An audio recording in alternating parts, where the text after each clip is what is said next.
ನಮಸ್ಕಾರ ಸ್ನೇಹಿತರೆ, ನಾನು ಮಾಳಿಂಗ. ಇಂದಿನ ವಿಡಿಯೋದಲ್ಲಿ ನಾವು ಪವಿತ್ರವಾದ ಪರಮಾನಂದ ದೇವಸ್ಥಾನಕ್ಕೆ ಭೇಟಿ ನೀಡಿದ್ದೇವೆ. ಇಲ್ಲಿ ನಡೆಯುವ ಪೂಜೆ, ಅನ್ನದಾಸೋಹ ಮತ್ತು ಭಜನೆ ಕಾರ್ಯಕ್ರಮವನ್ನು ನಿಮ್ಮ ಮುಂದೆ ತರುತ್ತಿದ್ದೇವೆ. ಬೆಳಗಿನ ಜಾವ ದೇವಸ್ಥಾನದಲ್ಲಿ ಗಂಟೆನಾದ ಮೊಳಗುತ್ತದೆ. ಭಕ್ತರು ಭಕ್ತಿಭಾವದಿಂದ ದೇವರ ದರ್ಶನಕ್ಕೆ ಬರುತ್ತಾರೆ. ಪೂಜಾರಿಗಳು ಮಂತ್ರೋಚ್ಚಾರಣೆ ಮಾಡಿ ಆರತಿ ನೆರವೇರಿಸುತ್ತಾರೆ. ಈ ಸಮಯದಲ್ಲಿ ಎಲ್ಲರ ಮುಖದಲ್ಲಿ ಶಾಂತಿ ಮತ್ತು ಸಂತೋಷ ಕಾಣಬಹುದು.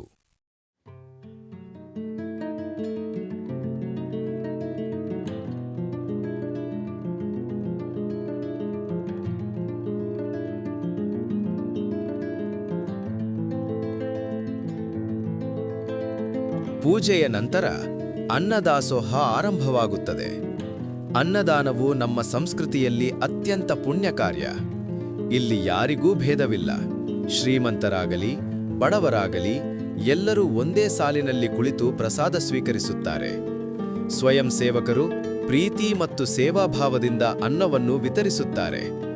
ಒಂದು ಎಲೆ ಮೇಲೆ ಬಿಸಿ ಅನ್ನ, ಸಾಂಬಾರ್, ಪಲ್ಯ, ಈ ಸರಳ ಭೋಜನದಲ್ಲೂ ದೇವರ ಕೃಪೆಯ ಸುವಾಸನೆ ಇರುತ್ತದೆ. ಪ್ರಸಾದ ಸ್ವೀಕರಿಸಿದ ನಂತರ ಭಕ್ತರು ಧನ್ಯವಾದ ದೇವರೇ ಎಂದು ಮನದಲ್ಲಿ ಪ್ರಾರ್ಥಿಸುತ್ತಾರೆ.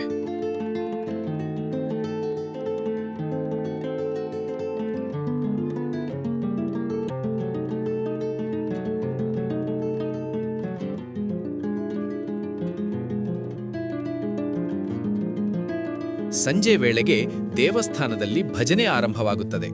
ಹಾರ್ಮೋನಿಯಂ ಮತ್ತು ತಬಲಾ ಧ್ವನಿಯೊಂದಿಗೆ ಭಕ್ತರು ಒಟ್ಟಾಗಿ ದೇವರ ನಾಮಸ್ಮರಣೆ ಮಾಡುತ್ತಾರೆ.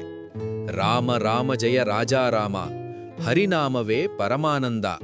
ಈ ನಾಮಸ್ಮರಣೆ ದೇವಸ್ಥಾನದ ವಾತಾವರಣವನ್ನು ಭಕ್ತಿಭರಿತವಾಗಿಸುತ್ತದೆ. ಆ ಕ್ಷಣದಲ್ಲಿ ಸಮಯವೇ ನಿಂತಂತಾಗುತ್ತದೆ. ಮನಸ್ಸು ದೇವರ ನಾಮದಲ್ಲೇ ಲೀನವಾಗುತ್ತದೆ.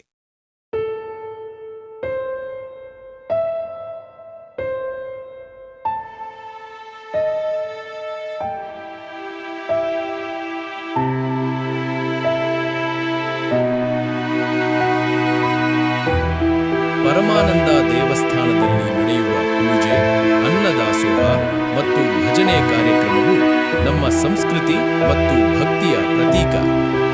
ನಿಮಗೂ ಅವಕಾಶ ಸಿಕ್ಕರೆ ಒಮ್ಮೆ ಇಲ್ಲಿ ಭೇಟಿ ನೀಡಿ ದರ್ಶನ ಪಡೆಯಿರಿ. ಈ ವಿಡಿಯೋ ನಿಮಗೆ ಇಷ್ಟವಾದರೆ ಲೈಕ್ ಮಾಡಿ. ಮತ್ತಷ್ಟು ಧಾರ್ಮಿಕ ಕಾರ್ಯಕ್ರಮಗಳಿಗಾಗಿ ನಮ್ಮ ಚಾನೆಲ್ ಅನ್ನು ಸಬ್ಸ್ಕ್ರೈಬ್ ಮಾಡಿ. ಧನ್ಯವಾದಗಳು.